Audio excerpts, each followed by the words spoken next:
السلام علیکم دوستو، میرا نام نمان خان ہے اور آپ دیکھ رہے ہیں ان لائمن اسٹوڈیو۔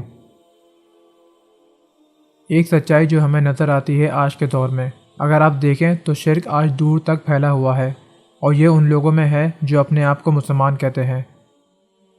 کبھی کبھار یہ لا علمی کی وجہ سے ہوتا ہے، کیونکہ لوگ سوچتے ہیں کہ یہ اسلام میں ہوتا ہے۔ اگر آپ اپنے ملک میں دیکھیں تو کئی شہروں اور گلیوں میں آپ کو ایک سائن بنا ہوا نظر آئے گا، جس پر ایک ہاتھ کا نشان بنا ہوگا، جس کا مطلب ہے ہاتھ کی لکیریں پڑھنے والا، جس میں وہ آپ کا ہاتھ پڑھے گا اور آپ کی قسمت بتائے گا، اور یہ بتائے گا کہ آپ کی زندگی میں کیا ہونے والا ہے۔ یہ چیز شراب سے بھی زیادہ خراب ہے۔ شراب حرام ہے، لیکن یہ شرک ہے، کیونکہ یہ ایک انسان پر منسوب کرتا ہے، جبکہ یہ خصوصیت صرف اللہ کے پاس ہے، اور وہ کیا ہے؟ علم الغیب، یعنی غیب کا علم۔ آج آپ کو کئی لوگ مل جائیں گے جو ان لوگوں کے پاس جاتے ہیں جو اپنے آپ کو عالم کہتے ہیں، اور لوگ سوچتے ہیں کہ یہ ایک دیندار آدمی ہے، اور یہ انہیں کہتا ہے کہ آپ کے یہاں ایک لڑکا ہوگا، یا آپ کی بیٹی بیمار ہے۔ آپ کو شاید اس طرح کے لوگ ملے ہوں گے یا اس طرح کے لوگوں کے بارے میں سنا ہوگا۔ آپ یقین کریں کہ ایسے لوگوں کی بنیاد صرف جھوٹ پر ہوتی ہے۔ یہ آپ کو شرک کرنے کے لیے کہتے ہیں، یہ دعویٰ کرتے ہیں، اور ان کے پیروکار دعویٰ کرتے ہیں کہ انہیں غیب کا علم ہے۔ پھر آپ کو کئی لوگ بتائیں گے کہ میں ان کے پاس گیا تھا اور میرے بارے میں یہ کچھ نہیں جانتے تھے۔ جب میں وہاں بیٹھا تو انہوں نے کہا کہ تمہاری بیٹی گاڑی میں انتظار کر رہی ہے اور وہ بیمار ہے، تمہیں اس کے پاس جانا چاہیے۔ پھر ہم سب حیران ہو گئے کہ انہیں غیب کا کیسے پتہ چلا، یہ تو معجزہ ہے۔ پھر لوگ اس طرح کے معجزات دیکھ کر شرک کرنے لگتے ہیں، کیونکہ شیطان انہیں بیوقوف بنا رہا ہوتا ہے۔ شیطان یہ سب اس لیے کر پاتا ہے کیونکہ لوگوں کے پاس علم کی کمی ہوتی ہے۔ یہ علم کی کمی والے لوگ جادوگر، جوتشی، ہاتھ دکھانے والے، اور وہ لوگ جو اپنے آپ کو بڑا دیندار دکھاتے ہیں، اس طرح کے لوگوں کے پاس جاتے ہیں، یہاں تک کہ یہ لوگ عبادت کرتے ہیں، لیکن کیونکہ یہ لوگ شرک کر رہے ہوتے ہیں، اس لیے شیطان ان کے ساتھ تعاون کرتا ہے۔ تو یہ جن انہیں یہ سب چیزیں بتاتے ہیں، تو لوگ ان پر یقین کرنے لگتے ہیں اور گمراہ ہو جاتے ہیں۔ وہ یہ یقین کرتے ہیں کہ کسی کے پاس غیب کا علم ہو سکتا ہے۔ یہ یقین کرنا کہ کوئی آپ کا ہاتھ پڑھ کر مستقبل کے بارے میں بتا سکتا ہے، یہی شرک ہوتا ہے، کیونکہ آپ کو یہ یقین ہے کہ اس کو غیب کا علم ہے۔ یہ ستاروں کو دیکھتے ہیں اور لوگوں کو کہتے ہیں کہ تم اس مہینے میں پیدا ہوئے ہو تو تمہارا سٹار یہ ہے، پھر وہ آپ کو بتاتے ہیں کہ کل کیا ہونے والا ہے۔ یہی ہوتا ہے شرک۔ جب آپ نجومی کے پاس جائیں تو وہ جانور کو کاٹ کر کھولتا ہے اور اس کے دل میں دیکھتا ہے، پھر آپ کو ادھر ادھر کی باتیں بتاتا ہے، پھر آپ اس کی بات پہ یقین بھی کر لیتے ہیں کہ یہ آپ کو ٹھیک کر دے گا یا پھر آپ کی مدد کرے گا۔ یہی ہے شرک۔ لیکن آپ کو یہ چیز مسلمانوں میں بہت دور تک پھیلی ہوئی ملے گی۔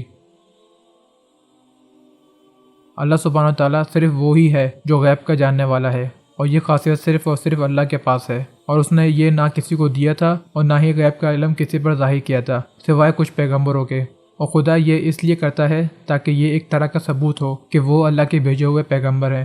لیکن پھر بھی آپ صلی اللہ علیہ وسلم کو ایک محدود حد تک ہی علم دیا گیا تھا، انہیں مکمل اور لامحدود غیب کا علم نہیں دیا گیا تھا، کیونکہ یہ صرف اور صرف اللہ کے پاس ہے۔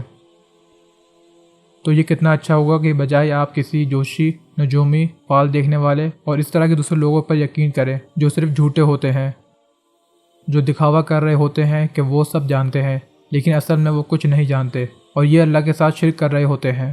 ساتھ ہی وہ جنت کو اپنے اوپر حرام کر لیتے ہیں، اور لوگ ان کی وہمی بے معنی باتوں پر یقین کرنے لگتے ہیں۔ آپ کو مغرب میں یہ چیز بہت عام نظر آئے گی جو آپ کو نیوز پیپر اور میگزینز میں ملے گی، اور وہ ہے ہاروسکوپ، جہاں ہاروسکوپ آپ کو یہ بتاتا ہے کہ آپ کی قسمت میں کیا ہے، آپ کو کیا کرنا چاہیے اور کس چیز کا خیال رکھنا چاہیے آنے والے دن میں، آنے والے ہفتے میں، آنے والے مہینے اور آنے والے سال میں۔ اصل میں یہ سب جھوٹ ہوتا ہے، اور اگر ان میں سے کچھ ٹھیک ہو بھی جاتا ہے تب بھی یہ محض اس لیے کیونکہ ان میں بہت سارے ریسرچرز ہوتے ہیں جو اپنے پاس وہ خاص باتیں لکھ لیتے ہیں کہ جب وہ آپ کو کوئی چیز بتاتے ہیں ان میں سے اکثر باتیں ہر کسی کے ساتھ عام طور پر ہوتی رہتی ہیں۔ دوسری وہ چیز جو آپ نے اکثر ہوتے ہوئے دیکھی ہوگی، اور یہ وہ لوگ ہوتے ہیں جو واقعی میں جادو کرتے ہیں، جیسا کہ میں نے اپنی ایک ویڈیو میں شیاطین کے بارے میں کمپلیٹ ڈیٹیل میں بتایا ہوا ہے۔ اب یہاں ان کے پاس شیاطین ہوتے ہیں جو فرشتوں کو سن رہے ہوتے ہیں جب فرشتے کسی معاملات پر تبادلہ خیال کر رہے ہوتے ہیں جو اللہ سبحانہ تعالیٰ کی طرف سے مقرر کیا گیا ہوتا ہے، اور شیاطین کوشش کر رہے ہوتے ہیں کہ صحیح معلومات اپنے لوگوں کو دے سکیں، لیکن یقیناً یہ ایک جھوٹ اور دھوکہ ہوتا ہے۔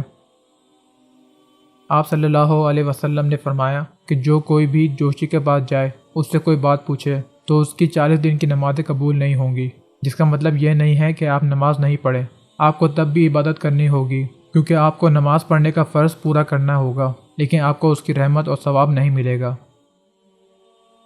یہ آپ کا کسی جوشی کے پاس صرف تجسس یا شوق کی وجہ سے جانے سے ہوگا۔ اس میں شامل وہ بھی ہیں جو آپ نیوز پیپر میں بڑے شوق سے ستاروں کے سائن کے بارے میں پڑھتے ہیں، یا شوق میں کوئی دوسری چیزیں جس میں ٹیرو کارڈز بھی آتے ہیں، جہاں وہ کارڈز کو ٹیبل پر رکھتے ہیں اور آپ کی قسمت کے بارے میں بتاتے ہیں۔ اس طرح کا نجومی والا کام بھی شرک ہے۔ اگر آپ اس پر یقین کرتے ہیں تو آپ نے کفر کیا اس پر جو اللہ سبحانہ وتعالیٰ نے محمد صلی اللہ علیہ وسلم پر نازل کیا تھا، اور اگر آپ نے کسی تجسس یا شوق کی وجہ سے کیا تو آپ کی نماز قبول نہیں ہوگی۔ اس میں شامل پام ریڈرز بھی ہیں جو آپ کی ہاتھ کی لکیریں پڑھتے ہیں، یا وہ پرندوں کی اڑان دیکھتے ہیں اور پھر وہ آپ کو اس کی اڑان سے بتاتے ہیں کہ کیا ہونے والا ہے، یا جانور کے اندر دیکھ کر آپ کو بتاتے ہیں۔ یہ سب قسم کی پیش گوئی کرنے والے یہ سب نجومی ہوتے ہیں، اور یہ سب چیزیں شرک ہے، یہ سب کفر ہے۔ ان میں سے کسی میں بھی یہ صلاحیت نہیں ہے کہ ظاہر کر سکے وہ حقیقت کو جو غیب کے بارے میں ہے۔ صرف اللہ ہی ہے جو غیب کو جانتا ہے، اور اس کے علاوہ کوئی اور طریقہ نہیں ہے غیب کو جاننے کا۔ زید بن خالد جہنی رضی اللہ تعالیٰ عنہ نے بیان دیا کہ آپ صلی اللہ علیہ وسلم نے حدیبیہ میں فجر کی نماز کی امامت کی، اور اس رات کے دوران کافی بارش ہوئی تھی۔ تو پھر نماز پڑھنے کے بعد آپ صلی اللہ علیہ وسلم پیچھے لوگوں کی طرف مڑے اور فرمایا کہ کیا تم جانتے ہو کہ تمہارے خدا نے کیا کہا ہے؟ تو سب نے کہا کہ اللہ اور اس کا نبی بہتر جانتا ہے۔ اور آپ صلی اللہ علیہ وسلم نے فرمایا کہ اللہ نے کہا ہے، آج صبح میرے غلاموں نے مجھ پر یقین کیا اور ستاروں پر یقین نہیں کیا، اور میرے کچھ غلاموں نے مجھ پر یقین نہیں کیا اور ستاروں پر یقین کیا تھا۔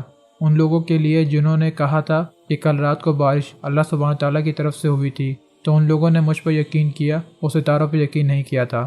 لیکن ان لوگوں کے لیے جنہوں نے کہا تھا کہ کل رات کو بارش فلاں فلاں ستارے کی وجہ سے ہوئی ہے، تو ان لوگوں نے مجھ پر یقین نہیں کیا اور ستاروں پر یقین کیا تھا۔ یہ ایک بہت واضح اور مستند حدیث ہے جس میں ہمیں صاف صاف یہ پتہ چلتا ہے کہ کوئی بھی شخص اگر اس پر یقین کرے کہ بارش کا ہونا یا آپ کے ساتھ کچھ ہوتا ہے وہ کسی مختلف قسم کے ستارے کی وجہ سے ہوتا ہے، جس کا مطلب یہ ہوا کہ آپ نے اللہ سبحانہ تعالیٰ سے کفر کیا۔ علی بن ابی طالب رضی اللہ تعالیٰ عنہ نے بتایا کہ آپ صلی اللہ علیہ وسلم نے فرمایا کہ ایک نجومی ایک جادوگر ہوتا ہے اور جادوگر کافر ہوتا ہے۔ آپ نے اوجا بورڈز کا نام سنا ہوگا، لوگ اس کے ساتھ بھی کھیلتے ہیں، جس میں یہ گیم پر لکھا ہوتا ہے کہ یہ آپ کو کچھ چیزیں بتا سکتا ہے۔ اصل میں تو یہ ایک بہت ہی خطرناک چیز ہے جس میں آپ جن کو بلا کر اس کھیل میں شامل کرتے ہیں۔ ہمیں اس طرح کی چیزوں سے دور رہنا چاہیے، نہ کہ تفریح میں اس سے کھیلنا چاہیے۔ کچھ لوگ یہ شاید کسی نادانی کی وجہ سے، یا شاید کسی ڈر کی وجہ سے، یا شاید کسی تجسس کی وجہ سے، لیکن چاہے جو بھی وجہ ہو یہ طریقہ ٹھیک نہیں ہے، کیونکہ آپ کو نہیں پتہ کہ بعد میں آپ کے ساتھ کیا ہونے والا ہے۔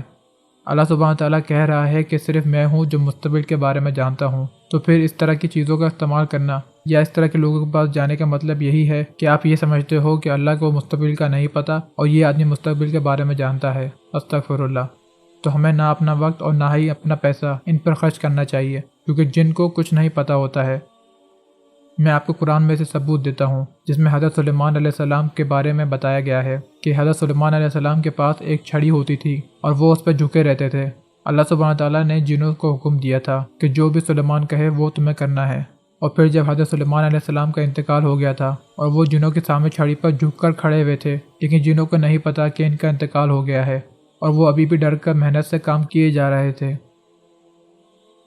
تو اگر ان جنوں کے پاس غیب یا مستقبل کا علم ہوتا ہے تو کیسے انہیں یہ پتہ نہیں چلا کہ حضرت سلیمان علیہ السلام کا انتقال ہو گیا ہے؟ یہ انہیں تب پتہ چلا جب اس چھڑی کو کیڑے کھانے لگے، جس کی وجہ سے حضرت سلیمان علیہ السلام گرے، تب جنوں کو اس کا پتہ چلا۔ تو کسی کو مستقبل کا نہیں پتہ ہوتا ہے سوائے اللہ کے۔ تو ہمیں سمجھنا چاہیے کہ یہ نادانی، لا علمی اور جاہلیت کی وجہ سے ہوتا ہے، اور اس جاہلیت کا علاج صرف نالج یعنی تعلیم ہے، جس سے آپ کو یہ پتہ چلے گا کہ کیا ٹھیک ہے اور کیا نہیں۔ تو بجائے اس کے کہ ہم اپنا وقت اس طرح کے عجیب لوگوں کے پاس جانے سے برباد کریں جو آپ کو کچھ چیزیں لکھ کر دیتے ہیں، یا کوئی چیز گھر کے باہر لٹکانے کے لیے دیتے ہیں، یا کوئی چیز دفنانے کے لیے دیتے ہیں، اور یہ آپ کو یہ بتاتے ہیں کہ آپ کس سے شادی کرو گے، کیا آپ اپنے امتحان میں پاس ہو جاؤ گے، یا آپ پر کس نے جادو کروایا ہے، جس کا جواب یہی ہے کہ نہ تو جن کو، نہ ہی انسان کو، یہاں تک کہ نہ ہی کسی نبی اور رسول کو جو اللہ کے بہت قریب تھے، کسی کو بھی مستقبل کا نہیں پتہ سوائے وہ باتوں کی جو اللہ سبحانہ تعالیٰ نے انہیں بتائی تھی۔ اس لیے ہمیں اپنا پیسہ اور وقت کو تعلیم سیکھنے میں لگانا چاہیے۔ اگر میری اس ویڈیو سے آپ کے نالج میں اضافہ ہوا ہو تو تو اس ویڈیو کو لائک کریں، دوستوں کے ساتھ شیئر کریں، اور اگر ابھی تک آپ نے ہمارے چینل کو سبسکرائب نہیں کیا تو سبسکرائب کر کے بیل آئیکن کو دبا دیں۔ ملتے ہیں کسی اگلی انفارمیٹیو ویڈیو کے ساتھ، تب تک کے لیے thanks for watching this video. اللہ حافظ۔